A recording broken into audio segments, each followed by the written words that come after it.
Qu'est-ce qui met les yeux du cœur en mauvais état? La rancune, l'amertume, la tristesse.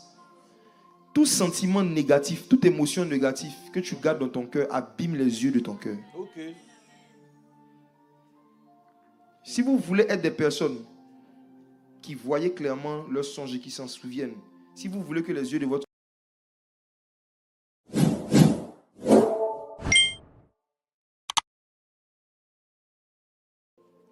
Maintenant, je veux parler de la première manifestation de la voix de Dieu dans la Bible après la chute de l'homme. Genèse chapitre 3, verset 8. Prenons nos Bibles. Genèse chapitre 3. On connaît l'histoire. Quand Adam était célibataire, il était saint. Quand il s'est marié, il a eu des problèmes. Une femme est venue lui donner quelque chose qu'il a mangé. Alors, regardez le verset 8, ce qui s'est passé. Genèse 3, verset 8. Oui. Alors, ils entendirent la voix de l'Éternel Dieu qui parcourait le jardin vers le soir. Et l'homme et sa femme se cachèrent loin de la face de l'Éternel Dieu, au milieu des arbres du jardin. Allons-y, verset 9.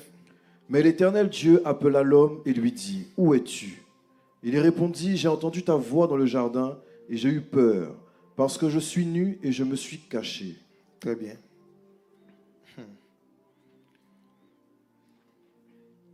Au verset 8, la Bible dit que ils, au pluriel, donc Adam et Ève, entendirent la voix de l'Éternel qui parcourait le jardin vers le soir.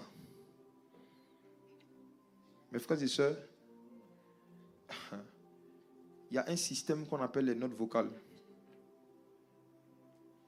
qui nous permet aujourd'hui, en tant que des humains, de nous détacher de notre voix. Quelqu'un est en France, je suis en Côte d'Ivoire, je lui parle et il entend ma voix dans sa chambre alors que je suis absent.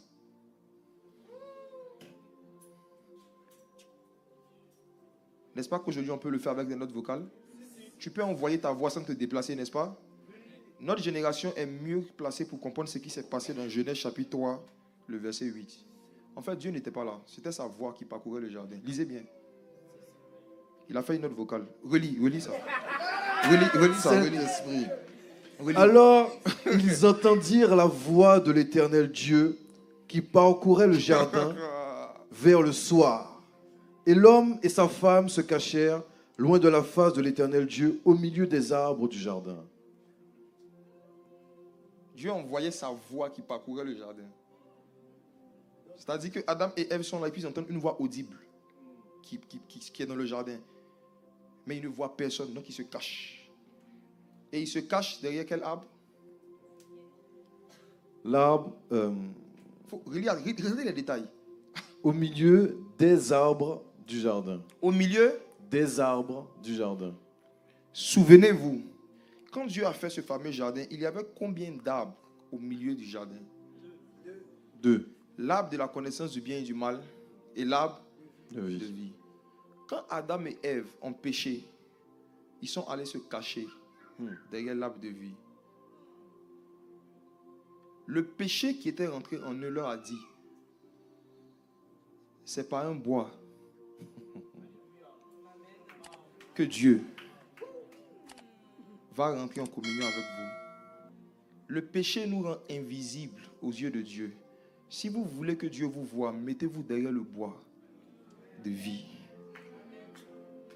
C'est la raison pour laquelle des milliers d'années après, quand Jésus est venu, c'est par la croix exclusivement qu'un pécheur peut rentrer encore en communion avec Dieu.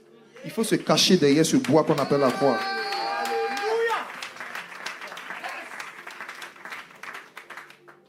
Et lorsqu'ils se sont cachés derrière ce bois, Dieu dit, Adam, où es-tu? Et vous allez voir que Dieu lui a posé une question de géographie. Où es-tu? Mais sa réponse était une réponse physiologique. Il dit, je suis nu. Le péché fait qu'on ne comprend plus ce que Dieu dit.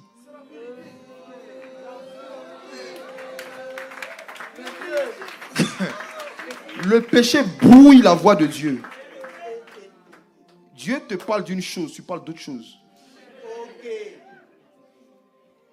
Il dit, où es-tu? Il dit, je suis nu. Dieu n'a pas dit, comment es-tu habillé? Il dit, où es-tu?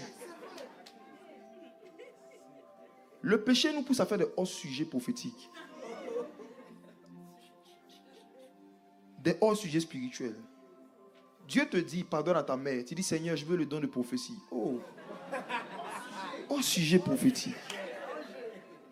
Dieu te dit, réconcilie-toi avec ta soeur. Tu dis, Seigneur, j'ai besoin d'un boulot. Oh!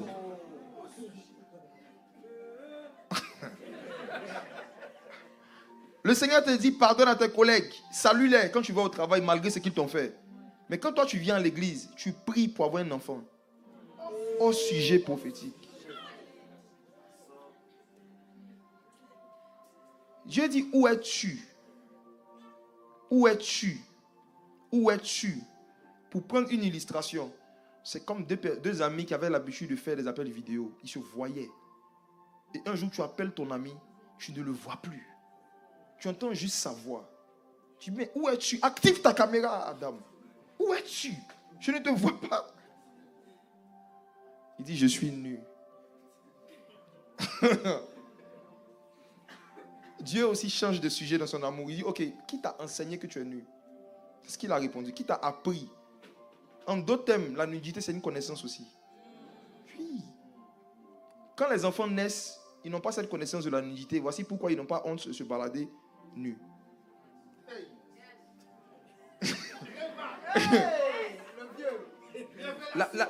Même la nudité, c'est une connaissance. Dieu dit, mais qui t'a enseigné sur la nudité? Depuis que nous organisons des séminaires à Eden, je n'ai jamais prêché sur la nudité. Qui t'a appris que tu es nu? Donc ça veut dire qu'il y avait une autre voie, un autre enseignement qui était rentré en Eden. La voie du serpent. Quand Dieu voit certains pasteurs en train de dire aux gens que pour les saluer, il faut s'abaisser, Dieu a envie de leur demander, qui t'a appris? Cette façon de faire vient de quelle Bible? Quand tu t'éloignes de Dieu, tu commences à faire des choses que Dieu ne t'a pas appris, mais qui viennent de Satan. La voix de Dieu, en général, elle effraie ceux qui ne se sont pas encore repentis. Ceux qui ne se sont pas repentis se cachent quand Dieu commence à parler. Oui.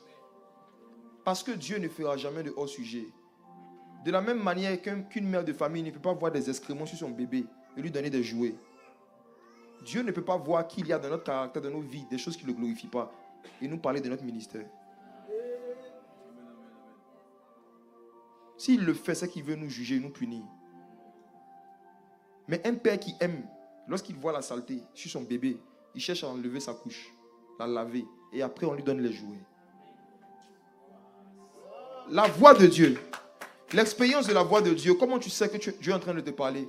C'est lorsque tu es en train de découvrir et de constater des choses qui sont en toi, qui ne glorifient pas Dieu, que Dieu ne t'a pas appris, qui fait de toi quelqu'un qui est nu dans le monde spirituel.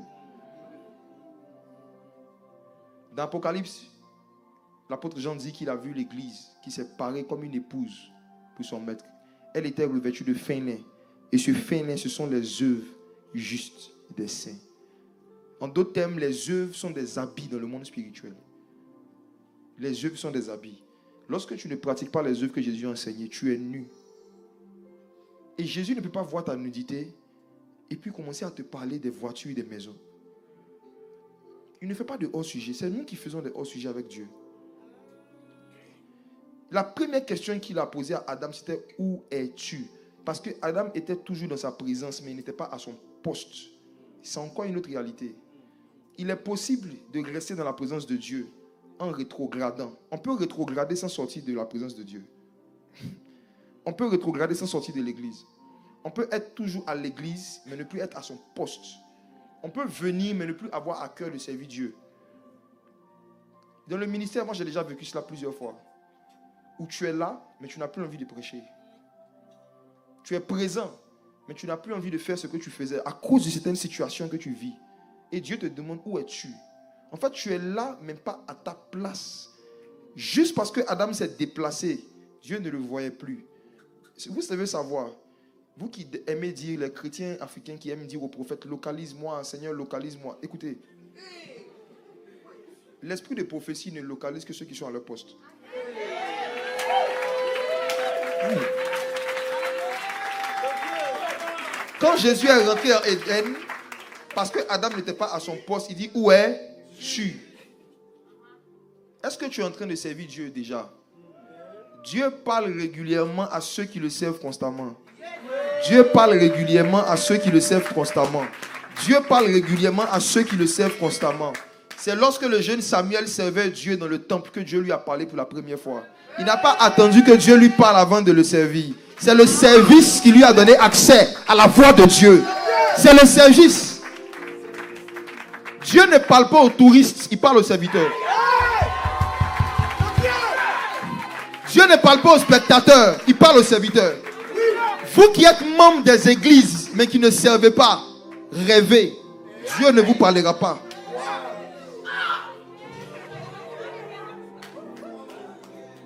Dieu ne parle pas aux spectateurs de cinéma. Il parle aux serviteurs. Tu sais qui? Demande à ton nom, tu sais qui? Demande à ton nom. Tu sais qui?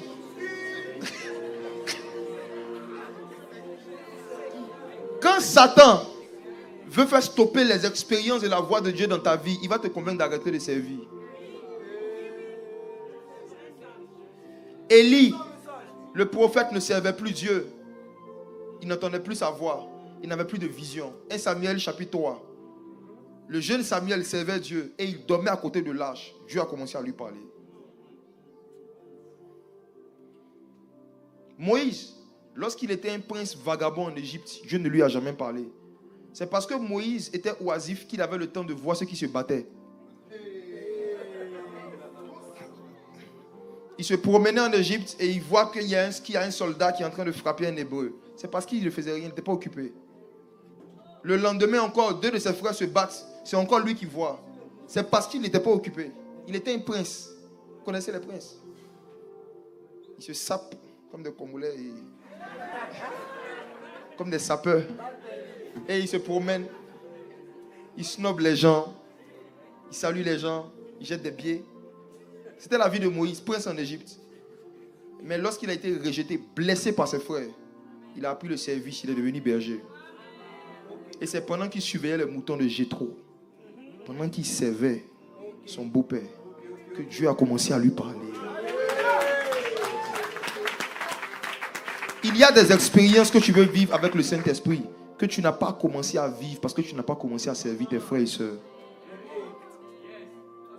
Moïse a rencontré Jéthro avant de rencontrer l'Éternel. Moïse a rencontré Jéthro avant de rencontrer l'Éternel. Moïse a servi Jéthro avant que Dieu ne commence à lui parler. Je te repose la question, tu sais qui? Samuel servait Élie. Josué a servi Moïse. Élisée a servi Élie. Jésus a servi Joseph en tant que charpentier. Avant que le Saint-Esprit ne descende sur lui sous la forme d'une colombe, il était fils du charpentier. Tu sais qui? Il y a des manifestations de la colombe, du Saint-Esprit, qui ne sont réservées qu'à ceux qui servent régulièrement les autres. Ne dites pas que lorsque Dieu commencera à me parler audiblement, je vais commencer à le servir. C'est l'inverse. Moi, quand j'ai commencé à prêcher, à évangéliser en 2013, je n'avais jamais eu de vision. Je n'avais jamais eu de vision. La première fois où j'ai commencé à parler de Jésus à mes amis, c'était en 2012. Je ne parlais même pas en langue. J'étais né de nouveau, j'étais sauvé, mais je ne connaissais pas les dons spirituels. Mais je connaissais le don de la vie éternelle. C'est ce don que je connaissais, le don gratuit de Dieu. Je prêchais la repentance et la vie éternelle. Et des gens se convertissaient. Mais quand on se réunissait dans des réunions de chrétiens, et que je voyais des gens qui disent, je sens la présence de Dieu. J'étais frustré. J'ai dit, mais moi je ne sens rien. Il y a certains, dès qu'on commence à prier, dit, je vois la colombe est dans la salle. Moi j'ouvre mes yeux. Même une mouche. Je ne vois rien. Un jour, j'ai appris qu'il y avait un groupe de pasteurs qui se réunissaient pour prier pendant 2 heures de temps. Et moi, je n'arrivais pas à prier plus de 30 minutes. Je me suis dit, c'est l'occasion. Je vais aller au milieu d'eux pour apprendre à prier. Quand je suis arrivé, l'un d'entre eux a dit, ici, on donne un sujet de prière pour 1 heure. Un sujet de prière, 1 heure de temps. Je me suis dit, ok, tu ne peux pas me retourner, ça va fermer la porte. Un sujet de prière, 1 heure de temps. Oh, le temps. Non. Attendez.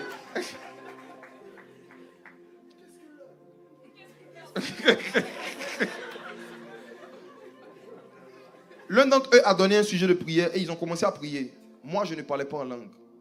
Au bout de 10 minutes, je n'avais plus rien à dire. En toute humilité. Donc, j'ai entonné un cantique. Je voulais chanter pour faire passer le temps. On m'a stoppé net. L'un d'entre eux a dit, ce n'est pas une réunion de cantique, de chant. Réunion de prière. On ne chante pas ici. Prie. Et eux, ils priaient en langue. J'ai été frustré. Je suis sorti de là et j'ai dit, je ne reviens plus jamais. Je ne suis plus revenu. Mais j'ai commencé à aspirer au don du parler en langue. Je me suis rendu compte que je ne pouvais pas devenir l'homme de prière que je voulais devenir. Passer le temps dans la prière que je voulais passer sans ce don. Donc, j'ai commencé à aspirer à ce don pour mon édification, par nécessité. Chaque frustration que vous vivez est un appel de Dieu à désirer des choses spirituelles que vous n'avez pas. Chaque frustration est un appel. Chaque frustration est un...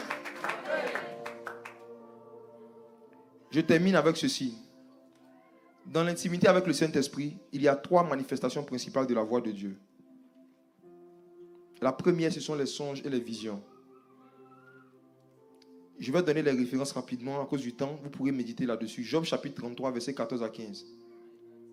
Les songes et les visions. Dieu nous parle par les songes et par les visions. Qu'est-ce qu'une vision? Une vision, c'est une information que Dieu nous donne sans passer par notre intelligence, par le cerveau. C'est une information qui vient à ton cœur, mais qui n'est pas le fruit du raisonnement, qui ne vient pas du cerveau. C'est une information. Mes frères et sœurs, une vision est une information. Une vision est une information. Il y a 3 types de visions qui sont fréquentes dans la vie de ceux qui ont le Saint-Esprit. Premier, les visions sans image. Genèse chapitre 15, verset 1, allons-y. Les visions sans image. Genèse chapitre 15, verset 1, rapidement. Genèse 15, 1. Après ces événements, la parole de l'Éternel fut adressée à Abraham, dans une vision, et il dit, Abraham, ne crains point, je suis ton bouclier, et ta récompense sera très grande. La parole de l'Éternel fut adressée à Abraham. Dans une vision. C'est la parole de Dieu qui lui a été adressée dans une vision, ce n'est pas une image. Donc Abraham n'a pas vu quelque chose, mais il a entendu des informations. C'est une vision. Chaque fois qu'il y a une parole de Dieu qui vient dans ton cœur, dans ton esprit et qui est vraie, tu as une vision. Simple. Amen. Chaque fois que tu lis ta Bible et qu'en lisant, tu commences à comprendre des choses que personne ne t'a expliquées, tu as une vision. C'est une vision. Chaque fois que la parole de Dieu t'est révélée, en fait, chaque révélation de la parole est une vision. La preuve, quand quelqu'un est en train d'expliquer un verset que tu connais, mais d'une façon que tu ne connaissais pas, tu dis, je n'ai jamais vu ça comme ça. Pourquoi tu dis, je n'avais jamais vu? Parce que la parole est une vision. Une autre manifestation des visions sans image, il y en a plusieurs, je gagne du temps, je cours.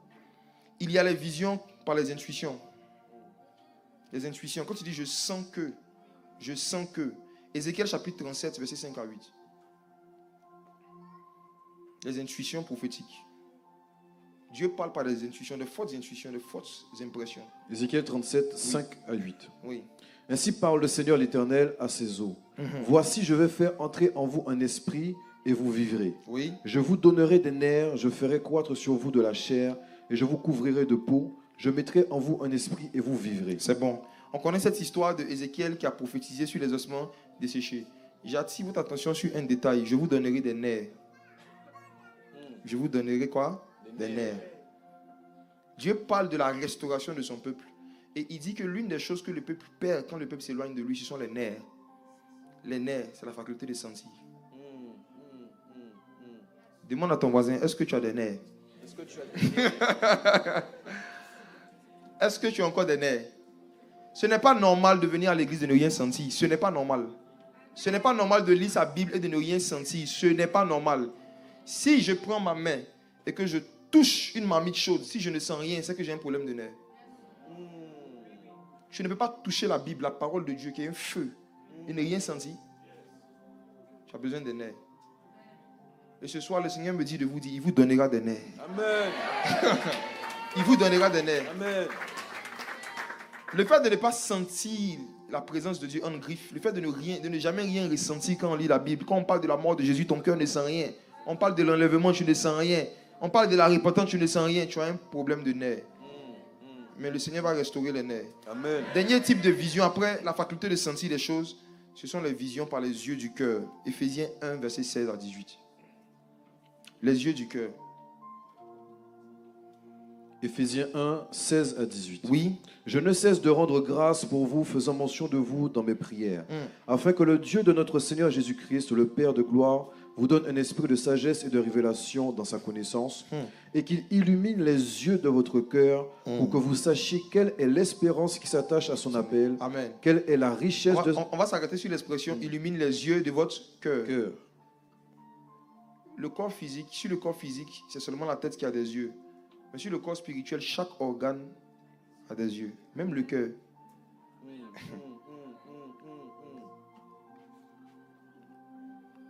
Les yeux de ton cœur, lorsque les yeux de ton cœur sont en mauvais état, c'est là que tu oublies tes songes. Ou c'est là que tu fais des songes mais qui ne sont pas clairs. Tu as la myopie spirituelle. Qu'est-ce qui met les yeux du cœur en mauvais état? La rancune, l'amertume, la tristesse. Tout sentiment négatif, toute émotion négative que tu gardes dans ton cœur abîme les yeux de ton cœur. Okay. Si vous voulez être des personnes qui voient clairement leurs songes et qui s'en souviennent, si vous voulez que les yeux de votre cœur soient toujours en bon état, pardonnez vite quand vous êtes blessé. Pardonnez vite, que le soleil ne se couche jamais sur votre colère. Les yeux de votre cœur, c'est à ce niveau-là que je pense qu'il y a le plus de problèmes. Parce que la majorité des visions claires viennent de là. Quand vous voyez des prophètes ou des personnes qui disent j'ai une vision, je vous dis la vérité, la majorité d'entre eux, contrairement à ce que vous pensez, ils ne voient pas un écran qui leur apparaît avec des informations. C'est parce qu'ils ont tellement purifié les yeux de leur cœur que quand Dieu dépose une image dans leur cœur, l'image est claire. Car il est écrit, heureux ceux qui ont le cœur pur, ils verront Dieu. Purifiez votre cœur de la rancune, purifiez votre cœur de la tristesse. Chaque frustration, chaque humiliation, chaque parole blessante que vous recevez, c'est Satan qui utilise ça pour abîmer les yeux de votre cœur. Ne tombez pas dans le jeu du diable. Pardonnez vite. Pardonnez vite. Je termine maintenant avec ceci. Dieu nous parle aussi par les choses qui nous concernent dans les Écritures. Luc chapitre 24, verset 26 à 27. On va terminer avec ça. Du temps. Luc 24, verset 26 à 27. Luc 24, verset 26 à 27. Ne fallait-il pas que le Christ souffrit ces choses et qu'il entrât dans sa gloire? Commençant par Moïse et par tous les prophètes, il leur expliqua dans toutes les Écritures ce qui le concernait. Il les expliqua dans toutes les Écritures ce qui le concernait. Ok. Le Seigneur Jésus, que nous aimons, qui a vécu sur la terre, est-ce que vous savez que ce ne sont pas toutes les Écritures qui le concernent? En d'autres termes, ce ne sont pas toutes les informations qui sont dans la Bible qui concernent Jésus. Il y a des choses qui le concernent, il y a des choses qui ne le concernent pas. Et vous devez vous exercer à connaître qu'est-ce qui concerne Christ dans votre Bible et qu'est-ce qui ne le concerne pas. Et vous-même, il y a des choses qui vous concernent dans les Écritures, il y a des choses qui ne vous concernent pas. C'est lorsque les chrétiens ne connaissent pas les versets qui ne les concernent pas qu'ils créent de nouvelles doctrines avec des versets de l'Ancienne Alliance. Il y a des choses qui sont dans nos Bibles qui ne nous concernent pas. Quand le Seigneur dit, lorsque tu vas au temple, prends un bœuf, coupe-lui la jambe droite, prends le sang, mets sur le lobe, dis à ton voisin, ça ne te concerne pas. Ce n'est pas tout ce qui est biblique qui te concerne. Jésus a excellé dans le prophétique et dans la voix de Dieu parce qu'il connaissait les choses qui le concernent dans les Écritures. Vous devez prier pour demander à Dieu de vous faire connaître les choses qui vous concernent dans les Écritures. Ce qui vous concerne. À cause du temps, pour respecter le temps, je m'arrête là. Non. Je m'arrête là. Et je veux juste vous donner une parole d'encouragement. On va prier. Je vous en prie, mes frères et sœurs. La première expérience et la plus importante que vous pouvez avoir avec la voix de Dieu, c'est le fait de recevoir des informations qui viennent de Dieu, qui vont changer votre caractère, qui vont vous pousser à vous remettre en cause. Aimez les remises en cause. Aimez les prédications qui vous poussent à vous redemander est-ce que je suis né de nouveau. Aimez les prédications qui vous poussent à vous demander est-ce que j'ai encore l'amour du prochain.